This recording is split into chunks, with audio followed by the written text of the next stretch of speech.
The Democratic Penguins Republic Part 2. The Penguin Civil War 1738–1745. Prologue. The Island at War. In the year 1739, the ice cracked not just beneath their feet, but between Penguinkand itself. A war was declared, but everyone knew it had begun when the Empire introduced the fish tax. Acti Blood on the Ice 1739. The Empire's grip tightened. Emperor Flapwind III issued the Royal Freeze Act, authorizing full military action against rebel colonies. Armed with muskets, powder horns, and flint-edged bayonets, the Imperial March Corps marched south under Admiral Shard Ironfluke. But resistance had grown. The Free Beaks, now a true army called the People's Waddle, launched coordinated attacks from the caverns of Echo and Blubber's Rift. Battle of the Caverns of Echo. Date: March 3rd, 1739. Location: Western Claw Range, Pufflehead Island. Combatants: Free Beaks People's Waddle Militia, 312 Penguins. Imperial March Corps 2nd Northern Division for 70 Penguins. The war's first true battle would not be fought on open ice, but in shadow and stone. The Caverns of Echo, a vast labyrinth of natural tunnels carved by glacial meltwater, had long served as a hiding place for smugglers, thinkers, and now, hills. Tucka Sharpbeak, freshly promoted to field commander, led over 300 Free Beak fighters into the caverns to regroup and ambush the 2nd Northern Division advancing from Frostbite Cradle. Phase I. The Lure. Tucka ordered a false retreat, a classic Free Beak maneuver. A scouting party accidentally exposed itself near the cavern mouth. Imperial scouts, eager for a quick victory, pursued them into the dark tunnels. That was the plan. Inside, the rebels had created false passages sealed with ice walls, coated cavern floors with fish oil, causing slips during combat, rigged echo chambers to amplify musket fire, confusing the Imperials about their numbers. Phase 2. The Ambush. At midnight, as torchlight flickered and the Imperial column advanced deeper, they entered Chamber of 13, Echoes, the narrowest part of the system. Tucka gave the signal. A single whistle. Muskets roared. Smoke filled the chamber. Penguins ducked from ledges above, using bayonets and ice hooks in close combat.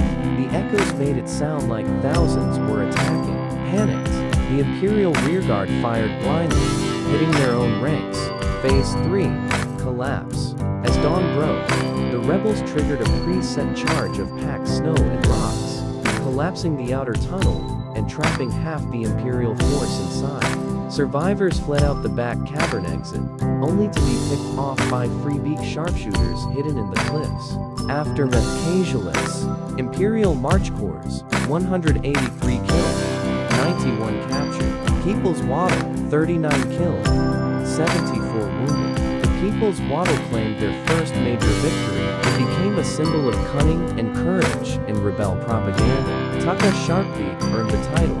The Echo General, Featherstone, still advocating for peace, was disturbed. He wrote in his journal, "Tucka turns war into theater. He wins, but I wonder what part of him loses with every echo." Battle of Blubber's Rift. Date: April 14, 1739. Location: Blubber's Rift Valley, Southern Pufflehead Island. Combatants: Free Beaks People's Waddle Militia, approx. 600 Penguins. Imperial March Corps' 4th South Ice Regiment, approx. 520 Penguins. If Caverns of Echo was the rebels' mind at work, Blubber's Rift was their heart. A narrow, winding gorge lined with frozen blubberberry trees, the rift was a rebel stronghold. It connected several sympathetic villages and served as a natural choke point for anyone marching north. The Empire knew this and planned to take it. Admiral Shard Ironfluke ordered a direct assault, aiming to cut the Free Beaks in half. But he underestimated Tucka Sharpbeak. Again. Phase 1. The Bluff.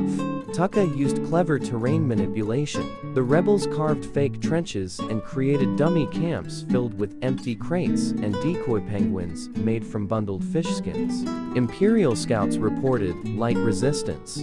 On April 14th, the Empire charged in with drums, banners, and full ranks, marching directly into a trap valley rigged with rolling ice logs, hidden spike pits carved into the snow, rebel musketeers posted in the cliffs above.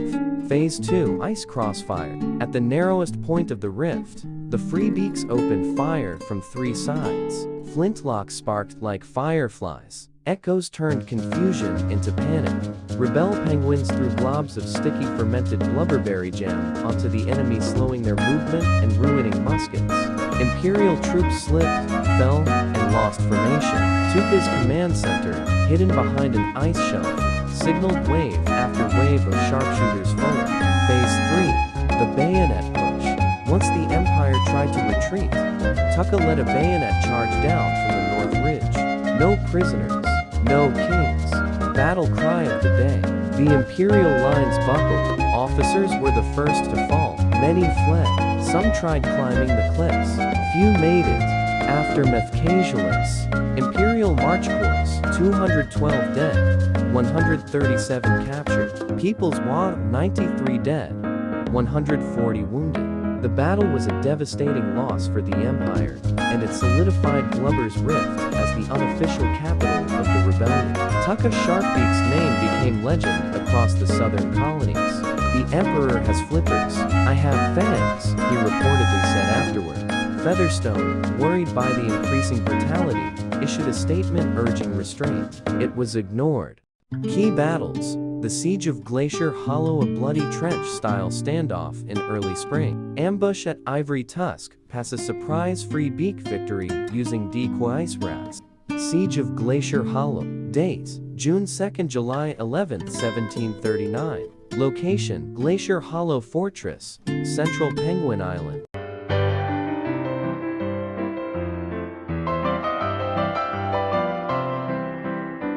Combatants: Imperial March Corps 1st Icewall Battalion 1, 200 Penguins. People's Waddle Militia, plus Hollow Defenders, 850 Penguins. High on the cliffs of Central Penguin Island stood Glacier Hollow, a frozen citadel carved into the ice by exiles, philosophers, and rebels. Its walls had never fallen. Until now, Glacier Hollow was a towering natural fortress overlooking the Whitewine Plains.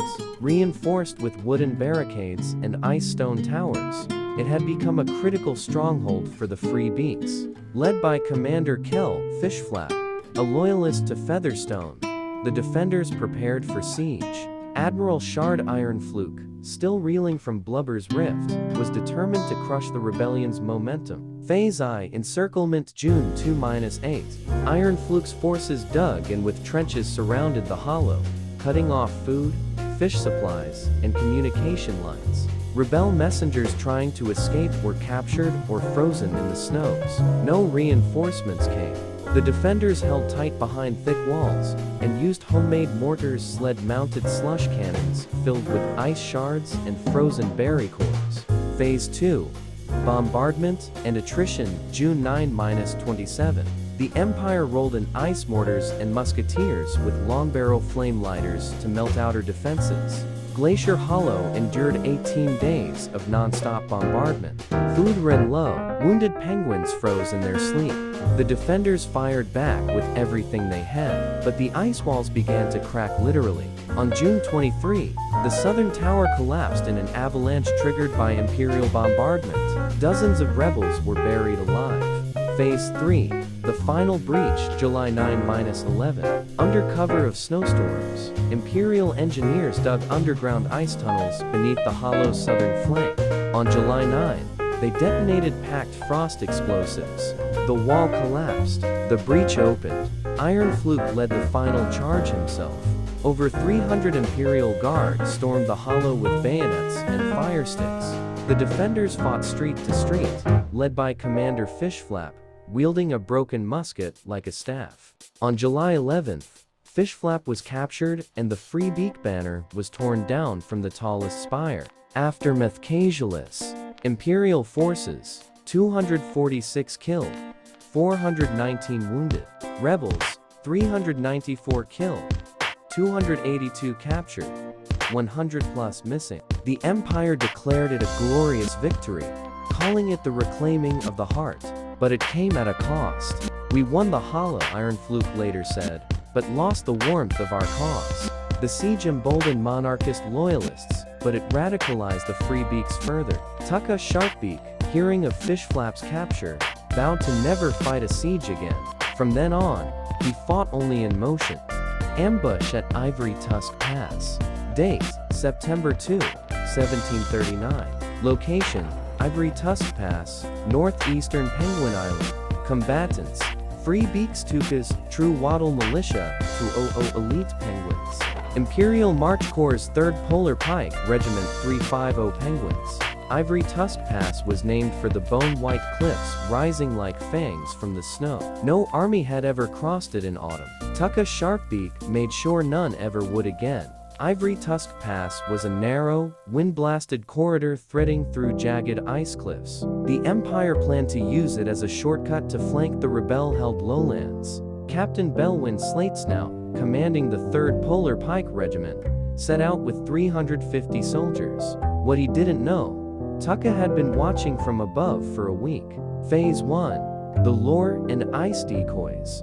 As the Empire marched through the pass, penguin-shaped ice decoys lined the ridge posed with muskets. From below, they looked like an entire rebel army. Slatesnout ordered a halt and opened fire, wasting powder on ice statues.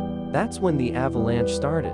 Tuka's penguins had pre-loosened snowdrifts, held in place with frozen blubber ropes. When triggered, tons of snow and rock tumbled onto the Imperial column, crushing the rear and sealing the exit. Phase 2. Cliffire and Chaos. Rebel sharpshooters opened fire from both ridgelines. Smoke, snow, and fear choked the pass. The Freebeaks rolled burning tar barrels down the slopes, which ignited enemy supply sleds and created flaming bottlenecks. Cut off, surrounded, and panicked, many Imperial soldiers dropped weapons and ran into the snow only to be captured or vanish in the wind. Phase 3. The final push. Tucka led the final descent personally, sliding down on his belly with bayonet and beak and a stolen Imperial banner on his back. "No kings beyond this pass," he shouted. The Freebeaks swarmed the survivors and disarmed them. Slatesnout was injured and taken prisoner. Aftermath casualties. Imperial March Corps, 147 dead, 99 captured, 40 missing. Freebeaks, 28 dead, 61 wounded. The ambush at Ivory Tusk Pass was a psychological shock to the Empire, proof that the rebels could win even in open terrain. It became a rallying cry in rebel territories, painted on walls as tusked and toppled. The Empire abandoned plans to flank the north for the rest of the year. Act 2 Divided Loyalties, 1740–1741. The Penguin Congress, still led by Pecco Featherstone, attempted to keep the rebel front unified, but cracks formed fast. Tucka Sharpbeak, increasingly radical and bold, demanded a full march on Iceborough. Featherstone refused. "A republic must be built, not taken," he said. Tuka's reply, "Then stay behind with your books. I'll bring the war forward." Tuka's True Waddle militia split off and began operating independently, striking deep into Imperial territory with shocking brutality. Meanwhile, the Great Waddle Standoff began in winter of 1741. 11 days of icy trench fighting, constant snow, failed musket powder, frostbite. Nearly 1,200 penguins lost.